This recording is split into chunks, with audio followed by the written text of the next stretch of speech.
வணக்கம் விஷன் 9 டிவிக்காக நான் உங்கள் லக்ஷ்மி நாராயணன். இப்போ நம்ம பார்க்க போகிறது வார ராசி பலன் 24ஆம் தேதியிலேருந்து 30ஆம் தேதி வரை எப்படி இருக்க போதான்னு பார்க்க போகிறோம். ஸோ எப்போதுமே சொல்கிறதாங்க லக்னத்துக்கு பாருங்கள். ராசிக்கு பார்ப்பதை விட லக்னத்துக்கு பார்க்குறது ரொம்ப பர்ஃபெக்டாக இருக்கும். உதாரணமாக ஒரு மகர லக்னம் விருச்சிக ராசினா நீங்கள் விருச்சிக ராசிக்கான பலன்களை பார்க்கறதோட மகர ராசிக்கான பலன்களை பார்க்குறது ரொம்ப பர்ஃபெக்டாக இருக்கும். முதல்ல வரது புது பலன்கள், அதுக்கப்புறம் வர தசாபுக்தி பலன்கள். ஸோ என்ன தசாபுக்தி அந்தரங்கள் நடக்குதோ அதை மிங்கிள் பண்ணி பார்க்கும்போது அது ரொம்ப பர்ஃபெக்டாக இருக்கும்.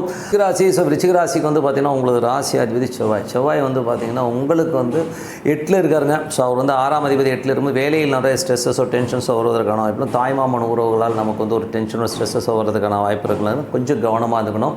கடன் சம்மந்தமான விஷயங்களில் வந்து கொஞ்சம் கேர்ஃபுல்லாக இருந்துக்கிறது ரொம்ப ரொம்ப நல்லது. மற்றபடி உடல் ரீதியான விஷயங்களில் வந்து கொஞ்சம் ட்ரீட்மெண்ட்டோ கொஞ்சம் வந்து ஏதாச்சும் ஒன்றுன்னா அந்த ட்ரீட்மெண்ட்டுக்கு போகிறதெல்லாம் ரொம்ப பர்ஃபெக்டாக இருக்கும்.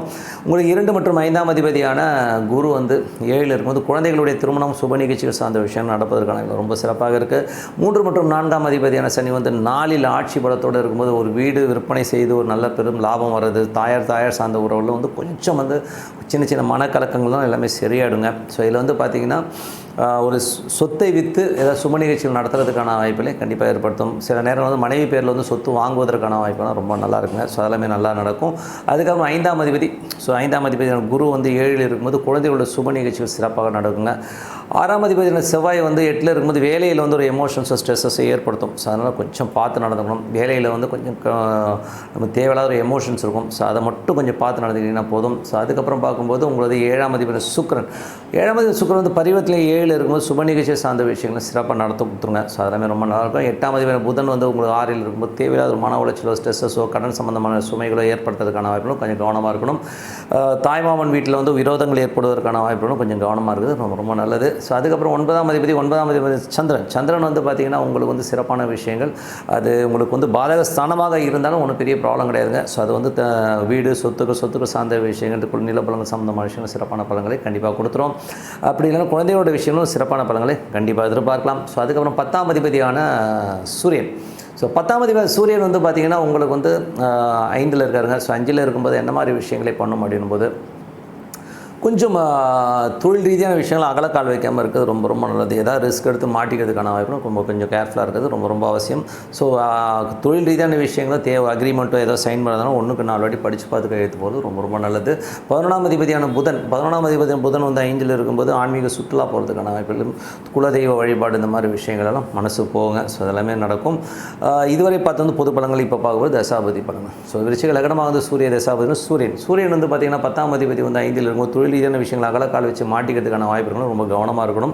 ஸோ கொஞ்சம் கேர்ஃபுல்லாக இருக்கிறது ரொம்ப ரொம்ப நல்லது. தொழில் ரீதியான விஷயங்கள் மற்றபடி எல்லாத்துக்குமே சிறப்பாக இருக்கும். விருச்சிக லக்னமாக வந்து சந்திரன் வந்து உங்களுக்கு 8ஆம் அதிபதியாக 9ஆம் அதிபதியாக இருந்து அவர் வந்து 3, 4, 5ல் வந்து ட்ராவல் பண்ணுற டைமில் வந்து நல்ல விஷயங்கள் நல்ல ஏற்றம் நல்ல லாபங்கள் வருவதற்கான இப்போ ரொம்ப நல்லாயிருக்கு.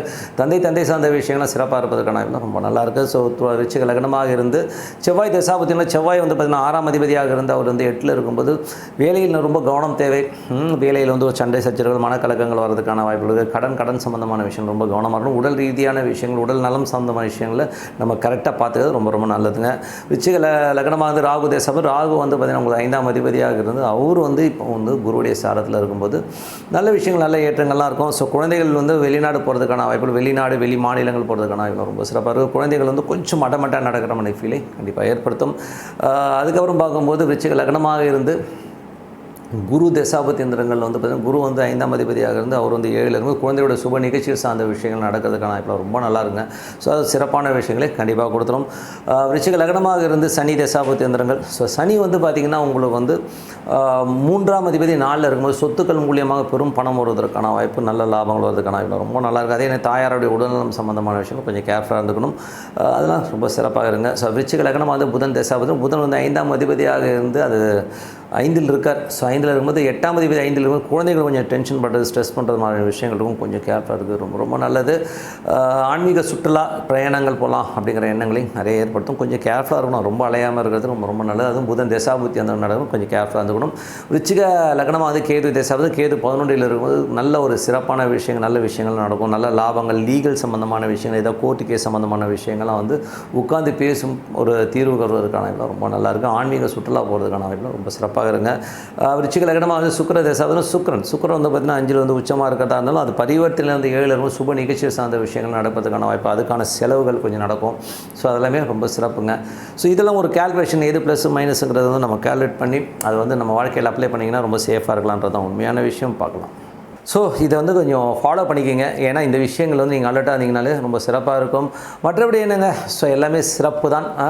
ஸோ பிரார்த்தனை பண்ணுங்கள். ஸோ இதுக்கான பரிகாரம் சொல்ல போனோம்னா குலதெய்வ வழிபாடு ரொம்ப ரொம்ப நல்லது. குலதெய்வம் தெரியாதவர்கள் ஹரிஹரசுவரன் ஐயப்பனை வந்து வணங்க, எல்லாமே சிறப்பாக நடக்கும் சொல்லிட்டு உங்களிடம் விடைபெறுவது உங்கள் லக்ஷ்மி நாராயணன். நன்றி, வணக்கம்.